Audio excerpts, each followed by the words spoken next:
Art of ডেমোক্রেসির পক্ষ থেকে আপনাদেরকে নমস্কার জানাই। আর সেই সঙ্গে এটা অনুরোধ করব যে আমার তো মাত্র 200-র কাছাকাছি বা 207 এরকম একটা সাবস্ক্রাইবার আছে। আমি বলবো না যে সাবস্ক্রাইব করুন, কিন্তু আমি বলবো যে যারা সাবস্ক্রাইবার আছেন তারা শেয়ার করুন। আমার এটাকে মনিটাইজ করার কোনো লক্ষ্য নেই। আমি এই চ্যানেলটা করছি একদম আমার রাজনৈতিক স্বার্থে, আধ্যাত্মিক স্বার্থে, যেখানে আমি এই আইডিয়াটা যেগুলো নিয়ে আজকাল খুব একটা চর্চা হচ্ছে না, অথচ খুব ফান্ডামেন্টাল আমাদের পলিটিক্সে, আর্টে, থিয়েটারে, সেগুলো আমি বলার চেষ্টা করছি। যত বেশি সার্কুলেট হয় তত বেশি মানুষের মধ্যে প্রশ্ন আসে, মানুষ ভাবতে শুরু করে, ইন্ট্রোস্পেক্ট করে। ফলে আমি মনে করি এটাও এক ধরনের মানে art of doing politics which is not party politics. তো সেইটা আমি একটা প্রথমেই অনুরোধ করে রাখলাম। দ্বিতীয়ত আজকে যেটা নিয়ে বলবো যে দেখুন, আজকে একটা বাজারে একটা কথা চালু হয়ে গেল, ডিম থেরাপি। কারণ রাজনৈতিক নেতারা যারা চূড়ান্তভাবে অসৎ, তাদেরকে ডিম ছোড়া হচ্ছে। এখন অনেকে মনে করবে যে পুলিশ কারোকে কারোকে দেখা যাচ্ছে কোমরে দড়ি বেঁধে নিয়ে যাচ্ছে, এবং অনেকের গণতান্ত্রিক চেতনায় সেটা আঘাত করতেই পারে যে বিচারের জন্য বিচারালয় আছে। কিন্তু একটা জিনিস মনে রাখতে হবে যে এগুলো সবই কিন্তু এফেক্ট, কজটা কিন্তু আলাদা।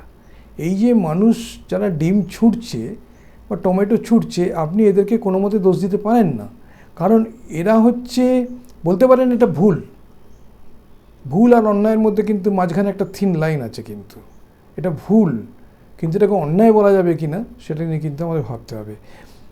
যে মানুষগুলো এই স্কেলে নিপীড়িত হয়েছে, তারা যখন দেখছে তাদের নিপীড়ক, যারা তাদের নিপীড়ন করেছে, তাদের আজকে পতন হয়েছে, স্বাভাবিক তাদের মধ্যে একটা উল্লাস দেখা যাবে। কিন্তু ঘটনা হচ্ছে, এই উল্লাসটা হচ্ছে এফেক্ট, কজটা কিন্তু আলাদা। কজটা কি? কজটা হচ্ছে অসততা, পরিচ্ছন্নতার অভাব, স্বচ্ছতার অভাব, এবং রাজনৈতিক নেতা মানেই হচ্ছে দুর্নীতিগ্রস্ত।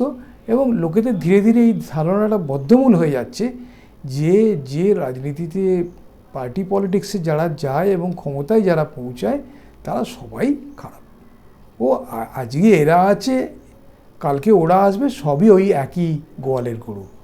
হ্যাঁ, এই একটা ধারণা মানুষের মধ্যে বদ্ধমূল হয়েছে। এবং এই যে ধারণাটা বদ্ধমূল হয়েছে, এটা আমি মনে করছি আমাদের ভারতবর্ষের রাজনীতিতে সবচেয়ে বড় বিপদ। মানুষ আর এটা খুঁজছে না যে একজন সৎ পরিচ্ছন্ন পুলিশ অফিসার বা সৎ পরিচ্ছন্ন একজন আইএএস অফিসার, সৎ পরিচ্ছন্ন একজন রাজনৈতিক নেতা, এগুলো মানুষ খুঁজছে না। দেখলেও ও ঠিক আছে, মানুষ জেনে গেছে যে এরা সৎ হয় না। ফলে একজন দুজন সৎ হলে তাকে নিয়ে একটু হই হই পড়ে। জেনারেলি মানুষের ধারণা হচ্ছে এরা সৎ হয় না। এটা হচ্ছে ভারতবর্ষের রাজনীতিতে, গণতন্ত্রে সবচেয়ে বড় বিপদ। আমি ছোটোবেলায়, আমার ছোটোবেলায় বলবো না, আমার ইয়াং এজে প্রফুল্লচন্দ্র সেনকে দেখেছি। তখন উনি মুখ্যমন্ত্রী নন পশ্চিমবাংলার। জীবনদীপ বাড়িটা সম্ভবত মিডলটন স্ট্রিট বা এরকম একটা কিছু নাম, পেছনে কলকাতায়। আমি একবার তার সঙ্গে দেখা করেছিলাম। আমাদের পরিবারের একটা যোগাযোগও ছিল ওদের সাথে। তা আমি গিয়ে দেখা করেছিলাম প্রফুল্লচন্দ্র সেনের সঙ্গে। দেখলাম একটা চৌকিতে শুয়ে আছেন। মনে হয়নি যে ইনি এককালে পশ্চিমবঙ্গের মুখ্যমন্ত্রী ছিলেন। অশোককৃষ্ণ দত্তের সম্ভবত দেওয়া বোধহয় একটা ছোট ফ্ল্যাট, মিডলটন স্ট্রিট সম্ভবত জায়গাটার নাম, যদি ভুলে না যাই। সেইখানে গিয়ে আমি প্রফুল্ল সেনকে দেখেছি খুব কাছ থেকে প্রফুল্ল সেনকে দেখা। কই এরকম মুখ্যমন্ত্রী, সত্যি কথা বলতে কি আমরা কি খুব একটা দেখি? অফকোর্স বুদ্ধদেব ভট্টাচার্যকে আমরা 100 দেবো এই পয়েন্টে, অন্তত এই পার্সপেক্টিভে। কিন্তু জেনারেলি আপনি যদি দেখেন, বাম আমলে 34 বছরে আমরা অনেক নেতৃত্বকে দেখেছি যারা ঔদ্ধত্য, অ্যারোগেন্ট, কোনোদিন ক্ষমতা থেকে যাবে না, অতএব আমি যা খুশি তাই করতে পারি, এমনি নেতা কিন্তু আমরা দেখেছি। হ্যাঁ, এখন তৃণমূল আমলে সেটার একটা মানে অপটিমাম স্টেজে চলে গেছে। এমনই যে টিভি খুললেই এখন দেখা যাচ্ছে কোনো একজন নেতাকে ধরে নিয়ে যাওয়া হচ্ছে বা কোর্টে তোলা হচ্ছে এবং ডিম ছোড়া হচ্ছে, এবং একেবারে তলার দিক মানে কাউন্সিলর লেভেলে, পঞ্চায়েত লেভেলে যে সমস্ত নেতারা আছে, চোখের সামনে দেখেছি যে কি পরিমাণ অর্থ এরা অ্যাকুমুলেট করেছে, কি পরিমাণ প্রপার্টিস এরা অ্যাকুমুলেট করেছে, মানে ভাবা যায় না। ওপরের লোকেদের চুরি করেছে, তাদেরকে সেই চুরিটাকে তাদেরকে সাপোর্ট করতে হয়েছে, সেটাকে মদত করতে হয়েছে, ডিরেক্টলি অ্যাক্ট করতে হয়েছে, আর নিজেও সেই সঙ্গে একটু চুরি করে নিয়েছে। এই হয়ে গেছে আজকের রাজনীতি। এই জায়গায় দাঁড়িয়ে প্রফুল্ল সেনের কথা মানুষের কাছে মনে হবে যেন রূপকথা। আমি অজয় মুখার্জিকে খুব কাছ থেকে ছেলেবেলায় দেখেছি, 67-তে যুক্তফ্রন্ট আমলে ছেলেবেলায় দেখেছি অজয় মুখার্জিকে, আমার পরিষ্কার মনে আছে, এবং বাবার মুখে শুনেছি যে এই মানুষটার ত্যাগ। তো এই যে ত্যাগী মানুষ, জীবনদা বলে একজন আমাদের বাড়িতে আসতেন, আনডিভাইডেড কমিউনিস্ট পার্টির আমলে তুফানগঞ্জ থেকে এমএলএ হতেন। জীবনদা অ্যাসেম্বলিতে বক্তৃতা দিলেন বিধান রায়ের বিরুদ্ধে, অত্যন্ত মাঝে মাঝে অত্যন্ত কুরুচিকর খোঁচা দিয়ে বিধান রায়কে বক্তৃতা দিলেন। বিধান রায় মুখ্যমন্ত্রী, বিধান রায় তারপরে তাকে ডেকে পাঠালেন, এবং সবাই ভাবলো বোধহয় জীবনদা কয়েকটা লরির লাইসেন্স পাবে, কিন্তু বিধান রায় তাকে ডেকে বললেন যে শোনো হে, তুমি কি অজ্ঞান হয়ে যাও মাঝে মাঝে? জীবনদা বললেন হ্যাঁ। অজ্ঞান হয়ে যাওয়ার সময় বুঝতে পারো? জীবনদা বললেন না।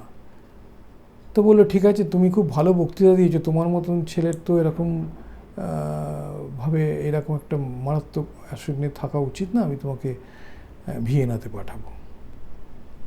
যেই না বিধান রায় বলেছেন ভিয়েনাতে পাঠাবো, সঙ্গে সঙ্গে communist party, undivided communist party ঠিক করলো জীবনদাকে রাশিয়ায় পাঠিয়ে দেবেন। তো রাশিয়াতে জীবনদার সেই এরোফ্লোটের ফ্লাইটে সুকান্ত ভট্টাচার্যেরও যাওয়ার কথা ছিল, কিন্তু তখন আর সুকান্ত ভট্টাচার্যকে নিয়ে গিয়ে কোনো লাভ নেই, কারণ তখন প্রায় মৃত্যুর দিকে চলে গেছেন।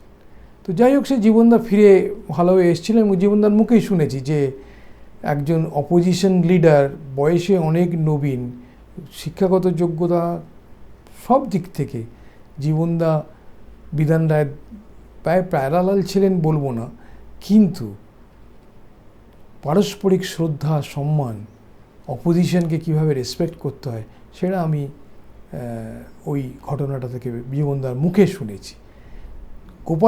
গোপাল ব্যানার্জির মুখে শুনেছি, যখন গোপাল ব্যানার্জি সায়েন্স কলেজে, রাজাবাজার সায়েন্স কলেজের ছাত্র, সেই সময়তে দেখেছি যে ছাত্রদের কীরকম স্নেহ করছেন বিধান রায়, যখন তিনি ক্যালকাটা ইউনিভার্সিটির ভাইস চ্যান্সেলর ছিলেন।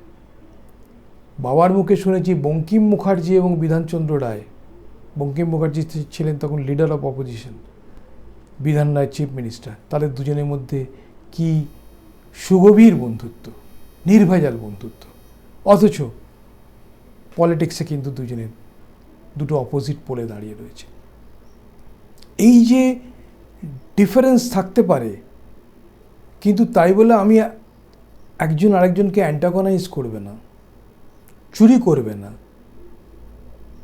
জোচ্চুরি করবে না, শয়তানি করবে না, খুন জখম করবে না, অগ্নিসংযোগ ঘটাবে না, নাগরিক সমাজের মধ্যে বিভাজন তৈরি করবে না পার্টি লাইনে, যে বিভাজন অলরেডি আছে, ধর্মীয় বিভাজন আছে, জাতি বিভাজন আছে, এর সঙ্গে আবার পার্টি লাইনে বিভাজন পশ্চিমবঙ্গে একটা খুব, বিশেষ করে পশ্চিমবঙ্গে একটা বিরাট মাত্রা পায় এখানকার রাজনৈতিক সংস্কৃতিতে।